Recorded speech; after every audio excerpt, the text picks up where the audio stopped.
మనుషుల మధ్య బంధాలు బంధుత్వాలు తెంపుకుంటున్న ఈ కలికాలంలో కొన్ని జంతువుల మధ్య మాత్రం స్నేహం కలకాలం కొనసాగుతోంది.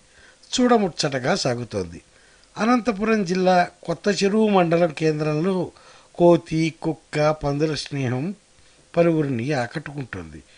కోతి, కుక్క, పందులతో స్నేహం చేయటం వల్ల వాటిని పందులు కూడా బురదలోకి దింపాయి. కోతి బావ సైతం వాటితో ఆడుకుంటూ ఇగో ఇలా కెమెరాకి చిక్కాడు. మరోవైపు కళ్యాణదుర్గం ఎమ్మెల్యే హనుమంతరాయ చౌదరి ఇంటి ఆవరణలో పశువులతో కోతి ఆడుకుంటూ వాటిపైనే నిద్రించే అపురూప చిత్రం కెమెరాకు ఇగో ఇలా చిక్కింది. మొత్తానికి జాతులు, రీతులు, నీతులు ఎన్ని ఉన్నా జనం రకరకాల కారణాలతో కొట్టుకు చస్తూనే ఉన్నారు. జంతువుల కన్నా దారుణంగా కాల్చుకు చస్తూనే ఉన్నారు.